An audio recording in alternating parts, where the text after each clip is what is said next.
Namaskaram and welcome to the chapter 12 of the Seeker's Journal. So, like I mentioned in the previous chapters, I finally had the opportunity to see Sadhguru in a physically for the first time. So after that encounter, like I had the opportunity to volunteer for the local center, where I did a lot of volunteering and had a certain kind of was able to overcome certain limitations. And after that, I got the opportunity to attend the Shoonya program. The Shoonya program actually included certain kind of preparatory steps, so I was doing that regularly. And finally, like I took the night bus from Bangalore, and then I reached Isha Center for the Shoonya program. So before I came here, like I was even wondering, like when I was doing the Bhaviswanana program, some of the meditators were already doing a certain kind of practices, which was known as the Shakti, Chalana, Kriya. I didn't knew about that at that time. So I saw the potential. Sadhguru was talking about the potential of building the ojas in your system, the non-physical dimension of energy in your system, which should actually help you access the other dimension. So I was very much looking forward to that program. It was quite intense, like it was a 4 days program for the Shoonya program. So I'll not go too much detail into this one, but we were like slowly, gradually, like initiated into different practices for the Shakti Chalana Kriya, to how to handle the 5 basic energies, or the vayus, or you can say pancha vayus, so pranas. So and after all these practices, at the same time we are initiated into the Shunya meditation, the conscious non-doing, and you cannot believe it. So as Sadhguru was describing about the Shunya meditation, it actually took me back to my Advaita Vedantic roots with Ramana Maharshi. So I'm not going to disclose too much, but yeah, so like whatever I had read and like a certain kind of meditation practice I went in the past, actually everything culminated with just the Shunya meditation. So it was quite very, very, very, very, very, very, very powerful. I cannot describe the the profoundness of Shunya meditation, and the grace of Sadhguru, that like he has made it available to each of us.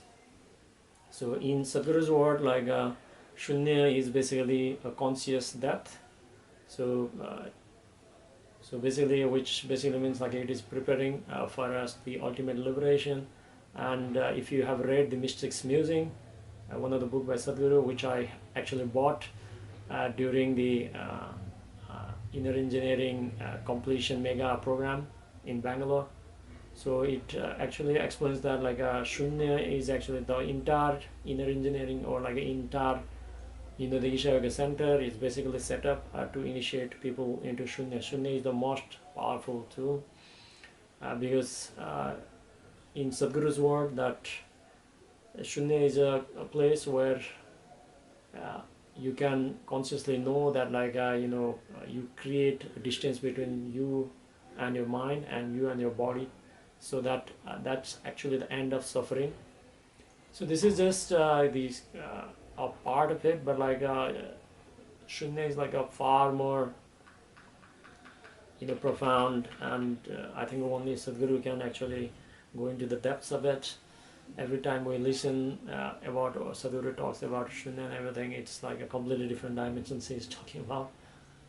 So in his own words, like Shunya is a way to touch the touch beyond the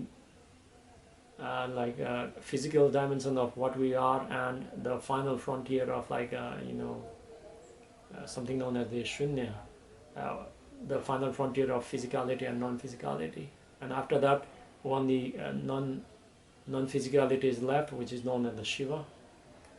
So once we got initiated into the program and everything. Like I met one of the another Anna who was actually the participant of the Hatha Yoga program, Hatha Yoga teachers program. So he had just concluded his teachers training, and he got initiated into Shoonya also.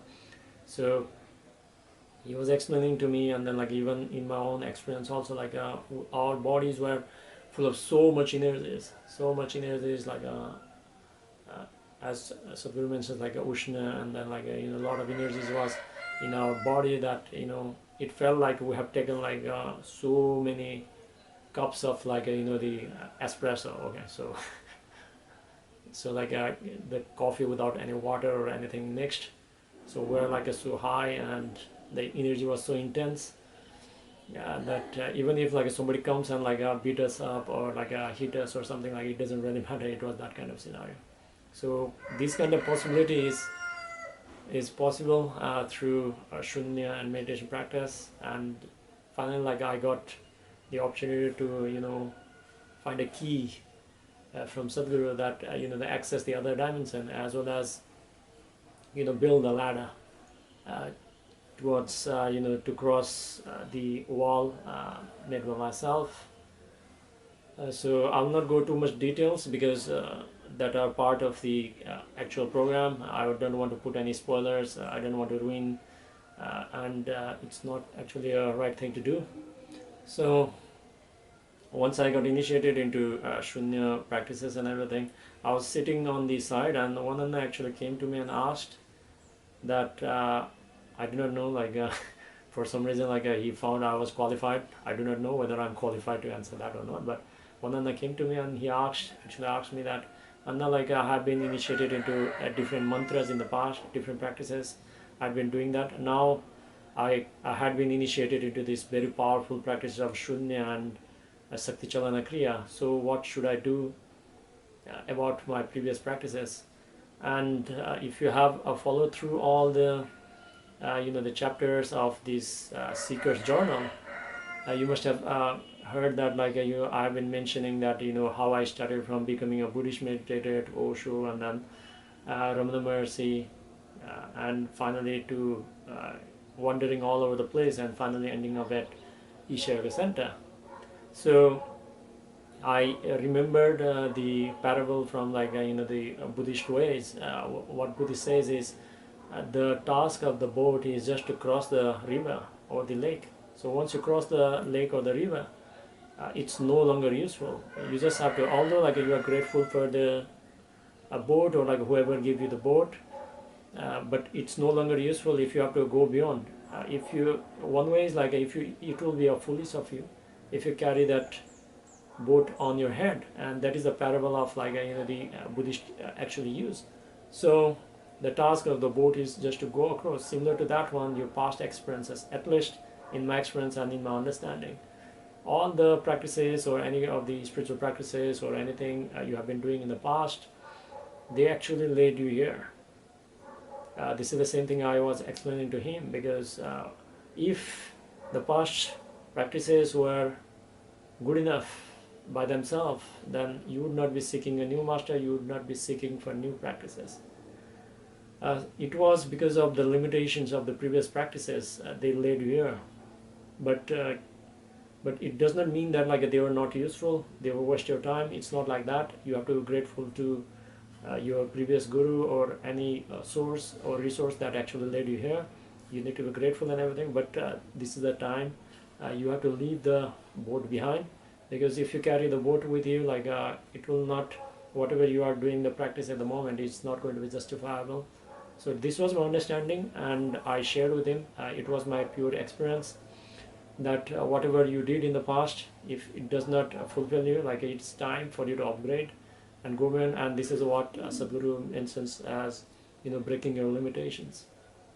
So after that, completing the Shoonya program, we're about to leave, and then we took the bus and then come out. I actually met one of the Anna.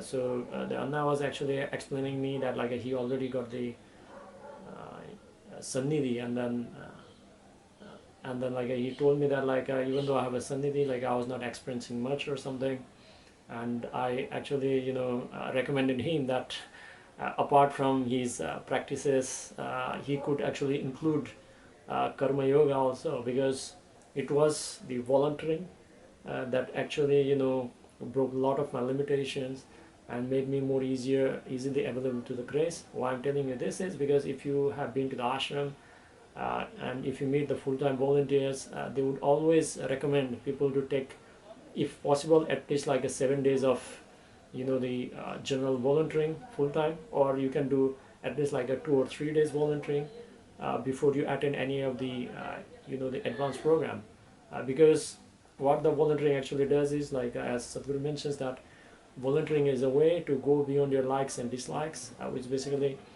you are consciously trying to become like a not judging. You want to go beyond the logic itself, because what we call as a divine at the moment is whatever we want to experience as the beyond is basically like a non-dual in nature.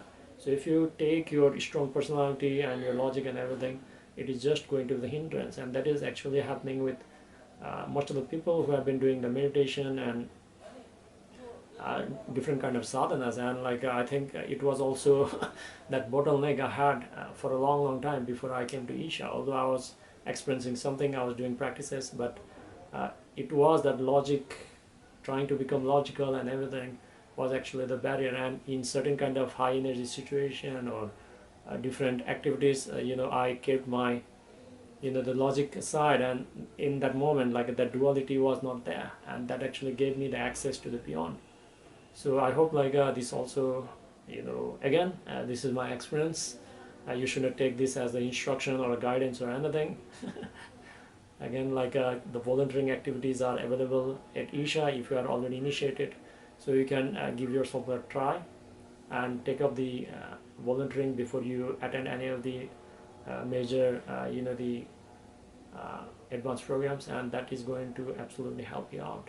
So I'll be continuing the sharing on the seeker's journal. So what will happen next? So till next time.